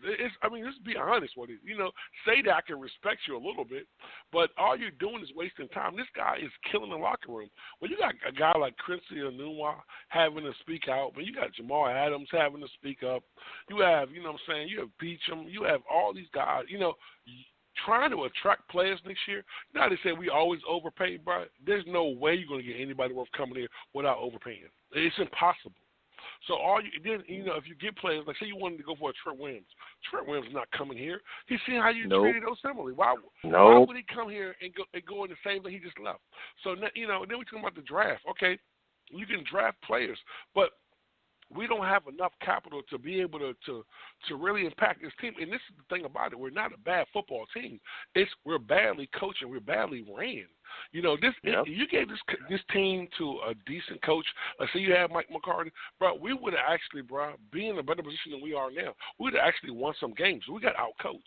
I understand your. We'd be in a better position. We'd be in a better position if Todd Bowles was coaching this team. Bro, listen, I'm going to tell you this right here, bro, and I'm going to say this right here, bro. You know what's crazy? Todd Bowles with the players we got right now would have been amazing. And don't get me wrong, Greg Williams is probably the only shining thing with this team so far. Our defense is number one against the run. I mean, you can't even get mad about that. But, you know, it's just a secondary. But this is all Adam Gase. Then he blames everything on McCagney like he wasn't there picking these players. Like you didn't sign off on them. Bro, they didn't sign 90% of these players if you didn't want them. It doesn't even make sense. So it's just nuts, bro. So it's just he you know what? You know he reminds me of? He's a classic narcissist, man. He blames everyone else but himself. That's why he's a bad coach. Exactly and then right. his offensive schemes are so elementary, man. I'm telling you, man. He never gets inventive. Like that flea flicker and the reverse, that's something we hadn't seen all season. Okay, that's two plays. But if you notice something, guys, that's because the Giants game was a Super Bowl for him. That was his Super Bowl. That was their highlight of the season. That's what it was. He shot his load. Because that was we're going to lose a lot more. And you know what's so funny to me is his first 15 scripted plays are probably the best plays he has. Why don't he just keep running those? Because whenever he goes off of script, it sucks. I mean, bro, listen, we were up 14-0 against the Giants. And then we just went dead for three quarters. You notice that? And then you have Le'Veon Bell back there, man. And it's crazy to me that you have Le'Veon Bell, you know, getting the ball in the flat. And I watch Le'Veon most of the time, bro. He's wide open. But then, you know, I mean, it's just crazy. Why are you not seeing this? It's just asinine, man. And then, you know, but you want us to love this product. And we love this team so much, and we're so loyal to this team. But you can't be loyal to a coach. And I think Jay said it best, man. This is not going to get – it's going to get worse before it gets better. You know, I don't care if we beat the Washington. You know what I'm saying? But if we go to Washington and get blown out, then what? You still want to keep him? You play Oakland after that. What if Oakland blows us out? You still want to keep him? Tyler, that's the problem. That's my biggest problem. What Chris Johnson did was say, you know what? At 2-7, you can lose games the rest of the season, and it's okay. He took all the pressure off. He basically said, we can melt down, mail it away, and no repercussions. No, it's just fine. Like everything is fine. No, we get blown out on Sunday, no big deal. It's crazy. Tyson, like, you know what he should have said? I'm going to tell you this. Harry, you know what he should have said? I could have did a press conference for him. He could have came out and said, listen, I know everybody's disappointed. None of this is acceptable. I expect a lot more from everybody, my general manager, my players, and my coach. This is not acceptable, and put everybody in this friggin' organization on notice. That's what a real owner should have did. Put everybody on notice. The friggin' ball boy, the flight crew, the friggin' everybody. Yeah. And what does he do? He does the complete opposite. He says, you're all doing a great job. Status quo. Keep going down the Titanic. Pardon your knowledge for a minute there, brother. Pardon your knowledge for a minute. But I want to say this right here, man. Nah, it gets worse than that because there's no owner on the earth would let a guy spend all your money then to fire him. But that right there just shows the lack of understanding and the lack of ownership that we have. But this is what is even worse than that, man. It doesn't matter like what happens. You just killed your team. It's always the same thing with us. And I'm so sick of rebuilding. Like, bro, you know what it is? It's become normal, and that's the problem. You normalize rebuilding. You normalize losing. This is a culture of losing, and this is the problem. You know, when you have somebody like Rex in here, and I'm still riding off my 08, 09 playoff victories. You know what I'm saying? That's the best we had. And we've had really good teams. And that, to me, the team that we have now is just as good as the team that we had then. You know, and other teams function when a quarterback goes down. It happens. Other team has a functional offensive line. Other teams draft offensive linemen in the last 10, 15 years. I mean, it's crazy. So now we're going to go into a free agency again where you can't attract guys that want to come and win because you're not a winning organization. You can't attract guys that want to come in and be coached by a guy that's not liked by players. So the problem is, I thought that once Gase got fired in Miami, maybe he'll wake up. Okay, maybe I need to calm down, treat my players better. No, this is what shows you he's a true narcissist. He doesn't care. Oh, it's me, it's my way or the highway. That doesn't work because you're not a winning coach. Do you know Gase has only won 3 games in the last 12? He has a 3-game winning streak in the last 12. He has lost 10 prior to that. And this is the guy you bring in to run your organization? Then on top of that, now, don't get me wrong, I still think Joe Douglas is going to be a great GM because he was raised by Ozzie, so he understands that. But the problem I have with Joe Douglas is, where's your balls at, homie? Where's your nuts at, bro? Grab your balls and be like, look, man, this guy is a cancer. You can't have – I don't care if you got me the job or not. Bro, if you're not doing your job, then you got to be held accountable, and that's the problem, man. They don't report. He doesn't report to him. It's a reporting structure, dude. You can't do it. Exactly, and I want to thank you for calling in, Tyrone. But how exactly can he do that if Gase is the one that got him the job? You talked about it just a second ago, Tyrone. You let a guy spend up all the money and then you fired him. Well, guess who was the guy that told Chris Johnson to fire him? It was Adam Gase. Adam Gase was the guy that took the chair and put it in the very corner of the draft room so he would be out of camera angle. He was doing all these weird things during that whole process. So if he can sit there and tell Chris Johnson, fire this general manager, then become the interim general manager, make moves, and then turn around and tell Chris Johnson who to hire as a general manager. Because remember, the general manager search was more about who is willing to work with Gase than anything else. Who has a relationship with Gase? Who can Gase tolerate? But this is the whole point of it, though. You gave Joe Douglas a 6-year contract. So by giving him a 6-year contract, you already know that he has 6 years. He knows he has 6 years. So, you know, I think that he has a chance to say, okay, let's move. I don't know, man. Like, it sucks all the way around, man. Like, like I said, this is what we're left with, man. Every week, we went from having an amazing show every week to, you know what I'm saying, guys wanted me to come on the show and cuss. So we're going to work out something that Tyson and Joe, when y'all bring me on the YouTube channel, and I can really vent and say what I really want. Because what I normally do is I normally curse before you guys get me on the show, so I get it out so it don't slip up.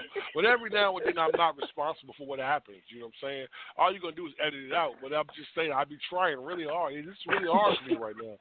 So Tyrone, what's your prediction for Sunday? Oh man, you know, I'm picking a barn burner, Tyson. It's probably going to be 7-3 Redskins. Ooh. Thanks for calling in, man. We appreciate it. Good job. Good, man. Good. Have a good day. You know, Joe, there's a lot of points there. It's so true. Like the incompetence from the ownership down. I doubt Joe Douglas has any level of power. I mean, you question it more and more as the days go by because you see the team melting and nothing is changing. And like I said, Chris Johnson's response his press conference could have been so easy, Joe. He should have came out pissed off and said, "This losing is not acceptable. Nobody's making me happy. We beat the Giants, so what? But we expect more from everybody. I'm not guaranteeing nothing for nobody. At the end of the year, we'll reevaluate everybody. But as of now, I'm not happy at 2-7, and things have to change." You don't start giving kudos and say how great everything is. and say, oh, this relationship is great and these players are great and everything's fine. It's like you send the exact wrong message out to everybody. Like this locker room is going to be like, we have a head coach that's a clown. We're 2-7. We're getting blown out almost every other week, and this owner thinks everything is good. Then why are we going to play hard? We can suck every week. We're not going to get cut. We're not going to get fired, and we're going to make money. Like, dude, it's insane. Exactly. Yeah. I mean, but again, first off, I want to thank Tyrone for calling in. I love talking to him about this team. But I mean, is there anything? Why do you guys not expect this? As Chris Johnson, he doesn't know what the hell he's doing, and it's as clear as day. This is the same guy that told a fan in the stands at the Jacksonville game, I hope the team shows up this week. Dude, if you have to hope that a team shows up this week, what does that tell you? That you need to make changes. that the guy that you hired to motivate this team to show up, the guy that you hired to prepare this team to show up, is not doing his job if you have to hope that the team shows up this week. But, again, that's Chris Johnson. He does not know what he's doing, and it is clearly evident. From everything that we've seen from the offseason until now, it shows that he has no clue of what's going on. He is completely clueless. Like you said, instead of just coming out and saying, hey, he's going to be back in 2020, what he should have said was, look, this is not cool. I do not like this. I don't like to lose. I don't like what's going on here. Everybody's on notice, and I'm doing evaluations. And if things are not going the way that I think they should go, then I'm going to make changes. And that should have been the end of it. There should have been no, well, I like how Sam's doing, and I like his relationship with Sam. And what relationship with Sam are you talking about? Are you watching the games, Chris? Because Sam is regressing every week. Every week we're seeing Sam take big hits. Every week we're questioning what's going on with Sam, why his mechanics are regressing, why he's so careless in the red zone. He's throwing interceptions. Why is this happening? But I like his relationship with Sam and everything. You have no clue of what you're talking about. We're going to go to Randy. Randy, what's up, man? What's going on? I'll tell you. Tell me, man. I'll keep How are you enjoying this? Go ahead. You sure you want to answer that question? Sure. I'm trying to keep it PG, bro. Just going back, I mean, organizationally is where this starts and where it ends. And one day when I had a couple minutes, I just went online and just kind of refreshed my memory. If you go back just to loaning coaches, you had Al Groh in 2000, you had Herm Edwards 2001, you had Mangini 2006, you had Rex in 2009, you had Bowles in 2015, and now you got this moron. If you look at number one picks, 2010 you had Kyle Wilson. He lasted 6 years. You had Muhammad Wilkerson, 5 years.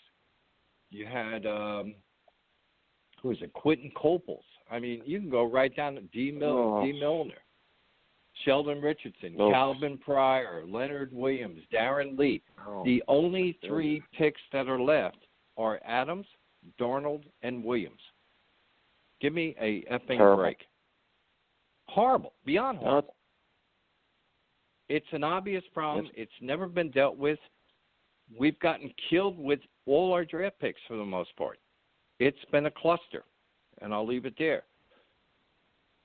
This is the worst organization I've seen in years. Not better either. No, it's horrible. I wanted to blow the scouting department up years ago. You know, people killed Leon Hess. Let me tell you, Leon Hess is light years above these morons running the team now. He got us to a Super Bowl. We're lucky if we get to the toilet bowl with the way these guys are playing. No. I'm ready to turn my – I've been a season ticket holder for a number of years. I got raped on the PSLs. I paid my PSL. I'm ready to turn my tickets in. I am tired of sitting there, and I posted it today, and you responded to it on Twitter, that every frigging game I got everybody but Jet fans sitting around me. For what? For what? It's an insult to me as a fan to sit there and be surrounded by every team that's showing up to watch their team. 98, I said 95, I was conservative. I'm going to say 98 to 99% of the people that I started with when this stadium opened are gone. That's pathetic.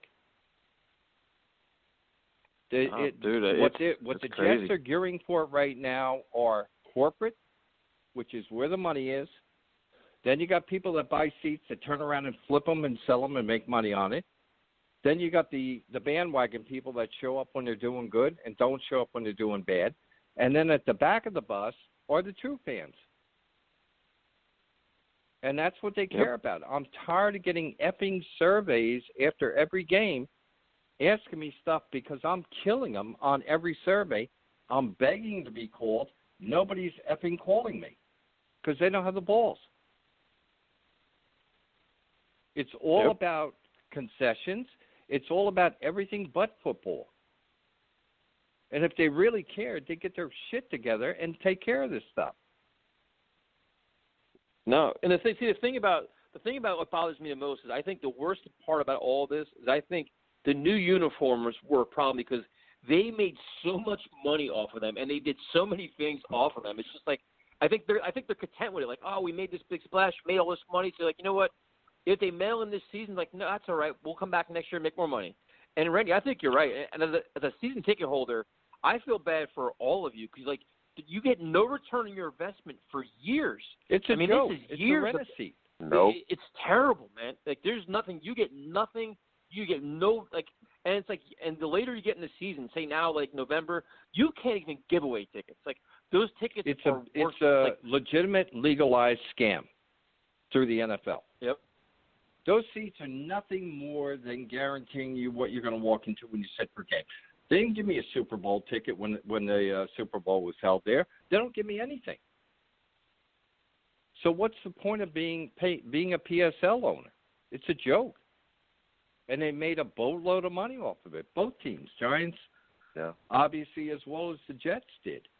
But the same thing with the buses by where we tailgate.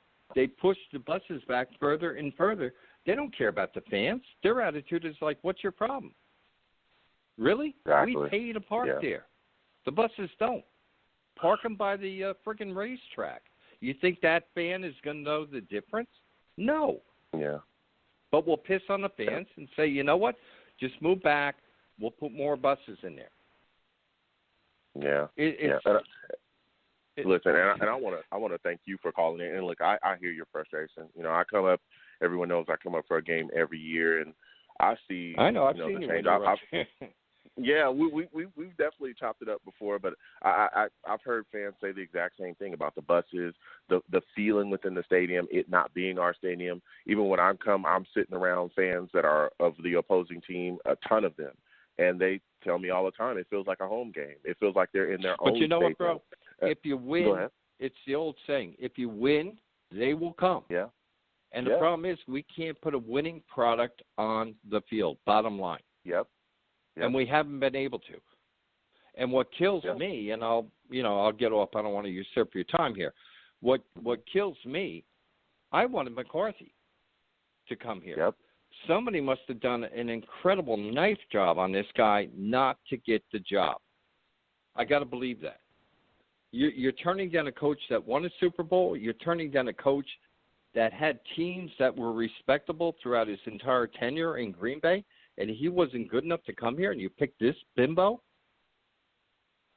What the is going on here?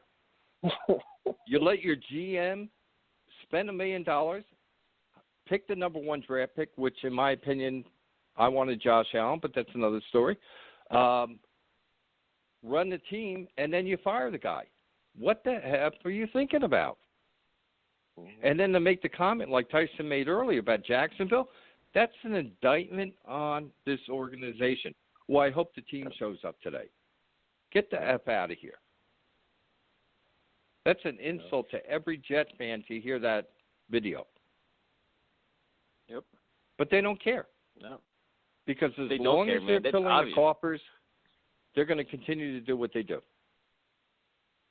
Yeah. And I'll shut up. Yeah.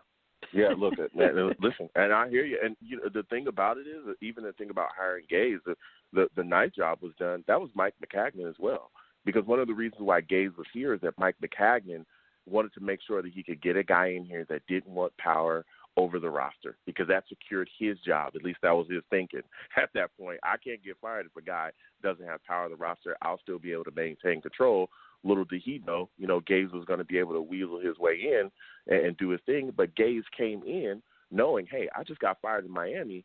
I can't come here and try to dictate things, not just yet. I'm not going to say I want all these things. I'm just going to get my foot in the door, and then right when I ease it in the door, I'm going to slam it, and I'm going to throw Maccagnan out of the window. That's exactly what happened because he started getting Chris Johnson's ear immediately. They hired his whole staff for him, and he just kept moving. Once he got Maccagnan fired, he got even more power, and it was ridiculous. But I want to get your thoughts on this, though, Randy, before we let you go. What are your thoughts on the issues that went on with Enunwa and the state of the Jets locker room? I don't think they have anybody in there that can control that locker room. Quite frankly, other than Jamal, I don't know who else has any input into that locker room. You need to have character people running the locker room. Otherwise you got the inmates running the asylum. And I think at this point that's what you're dealing with. You need people that are credible, that can perform, that demand respect that people are going to listen to. And if you don't have that, forget about it. Yep. No, that's true. That's very true. Randy, it was an honor talking to you, man. It's so good to hear from you. It's been way too long. This is ridiculous. I've been holding Tyson, we'll talk one day. I've been holding off, bro. It's just to the point now that I never thought I would say I would consider dumping my tickets, but this year has definitely pushed me to the edge. No, I trust you. What are we paying for? Yep. It's unbelievable. It's as bad as it gets. Like I said, I hope it changes, but I'm not going to hold my breath on that one. Randy, have a good night, man. Enjoy yourself and try to enjoy the weekend. I'm going to open a bottle of wine. You kidding me? Have a good night, man. Take care, gentlemen. Bye-bye. You too. Joe, and I'm glad he called in because that is, Randy from the tailgate, but he's a long-time fan like I am. And it's like, and dude, you could sense the disgust, the aggravation, the frustration. And when you look at, and you, like you said, like, say you're the face value of your ticket's $135 a game, $125 a game. And you have to spend that for the 8 tickets plus the 2 preseason games, plus you got to buy all the parking passes. And for the remainder of the season, those tickets that you spend your hard-earned money on are worthless unless you want to sell to an opposing fan at a discount. And if you do go to the game and actually use the tickets, you're watching a terrible product surrounded by opposing fans. Like, it's horrendous, dude. Like, it's just – there's nothing – like, it's such a terrible investment. And to hear from him, like, a long-time fan where he's like, you know what, and he paid off his PSL. He's willing to give up the tickets. Dude, if that doesn't speak volumes to ownership, what in the hell does? Like, what else do you need to hear? You know what I mean? And he made one more great point that I forgot to say this before. And this is where Adam Gase made an enormous mistake, and it's probably because he's not able to do this. When Rex Ryan came here, or when Todd Bowles came here, or when any coach comes here and takes a job, they always bring in locker room leaders with them. For example, Rex brought in Jim Leonard and Bart Scott. Those were his 2 soldiers that he put in the locker room that said, you know what, these guys know my way. They will enforce my way. And if I don't get my way, they will weed them out. Todd Bowles had a couple guys too. Like, you have guys that you know that you can trust to help enforce your message. Who are Adam Gase's guys? Josh Bellamy? Yeah. Like, he had nobody, dude. Like, he brought nobody with him to help be his locker room soldiers. Yeah, well, I want to thank Randy for calling in as well. And we have definitely had multiple conversations when I've come out there watching the game. He's a great guy. But the question is, who the hell would want to follow Adam Gase here? Who the hell would want to follow Adam Gase anywhere? We talked about his issues with multiple players. I don't think a lot of players would even want to come here with him to be his locker room enforcer guy. That's the difference. When you look at guys like Rex, those guys were leaders, man. Those guys brought guys in that knew their way and could be like, hey, this is what we do here. This is how we handle business. If you don't handle business that way, then it is what it is. You got to find yourself somewhere else to be. But to listen to Randy, and you made a lot of great points. He had a lot of great points as well. But did anyone hear the hopelessness in his voice? How the outlook? I'm willing to give up my tickets. I'm done. I'm not paying for this product anymore. there's no hope for me here in the future. There's no nothing. As long as you're keeping this guy around, which you've already come out and stated that you will, dude, I'm done. Because I'm not going to sit around this for another year and come to games and pay all that money, like you just stated as well, all the stuff you have to pay for the PSL, the tickets, and deal with the high-price concessions. And then you want me to sit around other fans that are filling my stadium, laughing, joking, having a great time as I watch us struggle on the field. And they sit there and tell me how great of a time they're having in my stadium. This is crazy. Yep. This is absolutely crazy. All for a franchise that does nothing to really impact and benefit the fans. Because we talk about it as well. That stadium, MetLife, does not even feel like our stadium. We talked about that consistently here. It doesn't feel like our stadium at all. It's ridiculous, man. It's completely ridiculous. No. And Randy's the kind of guy, he's I see him at all the charity events. I see him all the autograph signs. He goes to everything, man. Yeah. He's just a biggest fan as we are. And it's just you see it. You could sense it where everybody's just man, I'm just so tired of dealing with this. Football is supposed to be an outlet where you enjoy yourself, you look forward to something, you get something. Now it's like a punishment. 1 o'clock on Sunday, I gotta watch the friggin' Jets. God damn it! This, what a pain in the ass this is. It is like a punishment, dude. This friggin' radio show is punishment. We're punishing ourselves, dude. We're forcing ourselves to watch bad football. Yeah. It's not fair. Yeah, we are. No, I'm telling you, it sucks. It sucks, and to think that this is gonna go on for another year if Chris Johnson doesn't wake up and get his head out of his butt, it's completely ridiculous. But it is what it is. I'm just praying that Sam can continue to just show some type of positive signs and that this locker room does not become completely divided. Because if that happens, we will be years away from being competitive, and it could get real crazy. All right, we're gonna go to Scott in Cleveland. Scott, what's up, man? Hey, I have a particular perspective on this, being a Cleveland Browns fan. And what I want to tell you is the Jets and their fan base is screwed. I've seen this. I've lived it for decades. And what the symptoms are of an organization that's horrible are exactly what you're going through now. Right? You draft a young quarterback, you get a running back, that you think is going to be the savior, and you don't do anything else, right? And you fail. And this is my prediction for the Jets is you're going to have a hard time the next decade. You're not turning anything around in a year or 2 years or even 3 years. This is going to take a long time. And the rationale is because this comes from the top. When you have a poor organization, it starts with the owner, the GM. Those are the guys making all the big decisions, right? They're making all the big decisions. And the fact that you don't even have your own stadium and you're an NFL team is stupid. It's silly, right? And that means that those guys are in it for money. They just, they're just in it for the money, which means that you're screwed as a fan. You guys aren't going to win for a long time. You're going to mess up that quarterback. Le'Veon Bell isn't going to do nothing because he doesn't have the same kind of team around him he had in Pittsburgh. He's a different kind of running back. He's not going to do anything. So because you lucked up and beat the other worst team in New York last week doesn't mean anything. Doesn't mean a thing. You guys are done. You're meat, and I'm telling you, it's horrible. As a Cleveland Browns fan, my whole life, it is difficult. You're in trouble. And this is where I predict. You're going to leave New York. That's what you should do. Get out of New York. Thanks for calling in, man. We appreciate it. I just got to listen. I was waiting for the cursing to start or something, but dude, listen.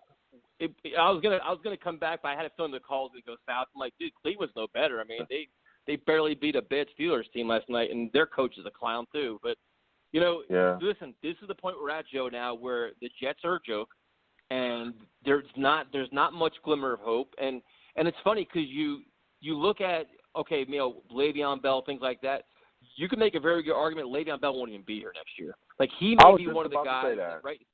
Exactly. Because he's one of the guys now that's acting like a professional and saying, yeah, I love the Jets. Let's go to New York. And the minute this season's over, he's going to be like, hey, you know what? I want to be traded. Get me out of Dodge. And then, dude, and could you blame him? Because the dude wants to win. Yeah. He's not going to win here. Yeah, but here's the thing, though, and whoever that was, thank him for even calling. It's crazy we have fan bases from other teams calling into our show just to give us warning or even call in just to talk to us. So whether he was trolling or not, thank you for taking your time out to call in. But listen, we don't have to worry about Le'Veon being here probably into next year because we've already tried to trade him.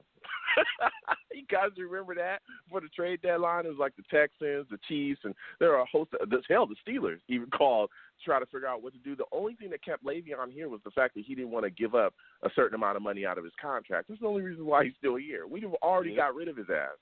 Adam Gase didn't even want him to begin with. That's why he misuses him. So, no, Le'Veon Bell probably is not going to be here going into next year. He probably won't be because guess what? Teams are going to reassess where they're at come this offseason. They're probably going to have more money available, and they'll be more willing to give up, maybe a little bit more draft compensation to ensure that they get an elite offensive weapon like Le'Veon on their team to help whatever young quarterback that they have so that can help their team forward and push into playoff chases while we're still running around chasing our tails like dummies.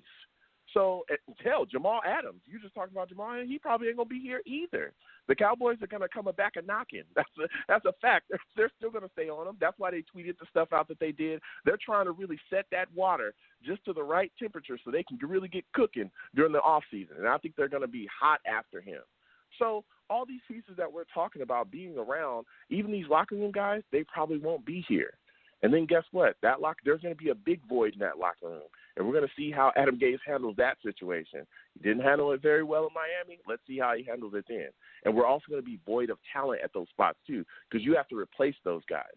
I know everybody just thinks that Le'Veon Bell he's just a running back. Dude, he's a different type of running back. This guy's an elite back. He does everything well. He blocks. He catches. He runs. He is an elite weapon. That's why he was so great. Look at 2 years with the Steelers. The guy was ferocious. You get rid of a talent like that offensively, you have to replace that production. The same thing with Adams. You have to replace that type of safety there. You can't replace him with some scrub and think, okay, I can just handle it. We can just do whatever there. No, it's got to be replaced with something else, man. So we'll see how the team handles it going forward, but a lot of people, like Brandy called in, you, me, we're not seeing a lot of hope at the end of this tunnel. No, there's not much. I mean, if we want to do a quick preview for this friggin' nonsense of a game on Sunday, do we have to? Haskins. Oh we God. do 2 minutes on it. We do call it a preview show. And we can do 2 minutes. I'll just give you my prediction. I really don't. I don't even like talking about the injury report. I just don't really care. I don't even care at all. I don't care. Injury report leads the league in injuries. I don't care. So to me, Haskins, the Redskins, they know Haskins isn't ready to start. They're going to try to keep the game plan very, very simple, try to run the ball. Mm-hmm. I mean, listen, I think this game is going to be uglier than hell. The Jets, I mean, like Tyrone said, the Jets' offensive line is overmatched by any defensive line. It doesn't matter who it is. Yeah. So I think this has like 10-9 written all over it. And I think this is going to be ugly as hell, dude. I just don't see it. I think the Jets win it just because Haskins is just not ready. He's not ready to play. Greg Williams will dial things to confuse him. They'll they'll figure out a way to score some kind of points. Maybe a defensive touchdown wins it or something. But I'll say 10-9 Jets, and I think it's going to be ugly, boring. I just want it over with. Yeah, I think the front of the Redskins is really going to get after it. I think our offensive line is going to have issues.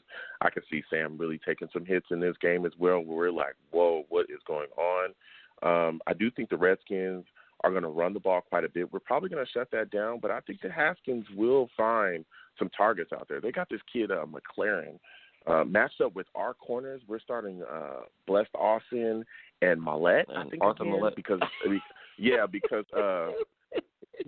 now Roberts is out. Yeah, Roberts is out. So we got Millette out there starting.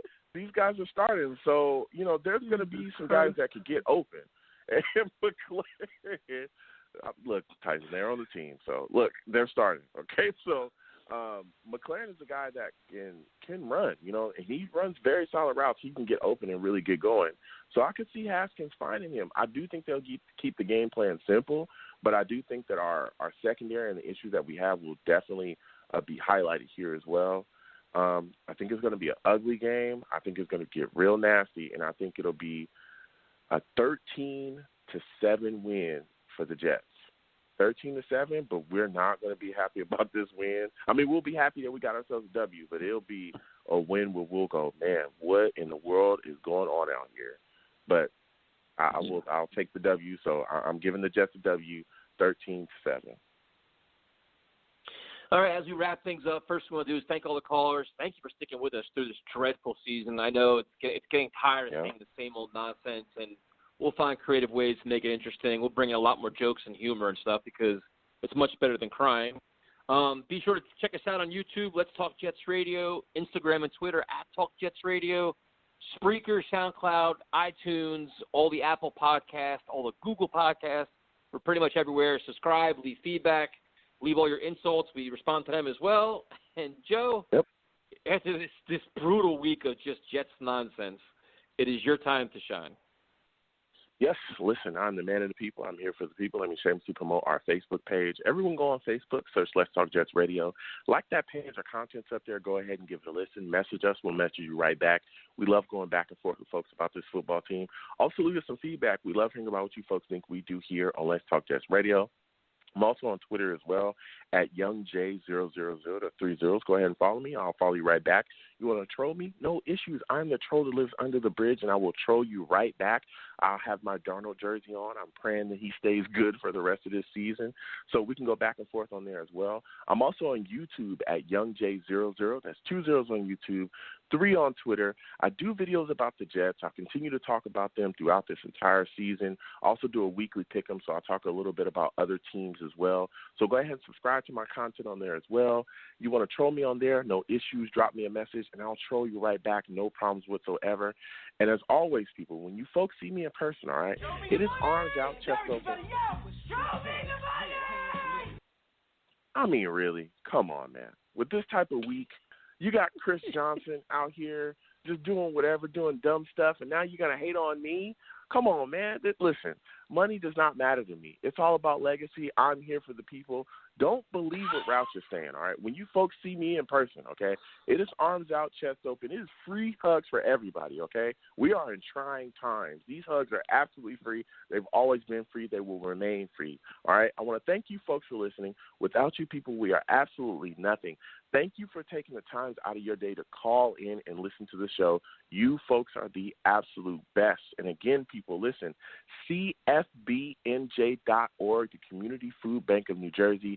Get involved. We'll continue to work with them throughout this entire month, bringing you guys the struggle of hunger. Help get involved to get these people their next meal. There's a lot of people out here that are really struggling, that are looking for where they can get their next meal from. Please help, fight the face of hunger. Yeah, instead of spending money on tickets, donate the money to Community Food Bank in New Jersey. Much better money, much better spent. So enjoy your weekend. I guess tolerate the 3 hours of Jet football on Sunday, and we'll talk to everybody Tuesday night. Let's go Jets, I guess. I don't know. Who cares?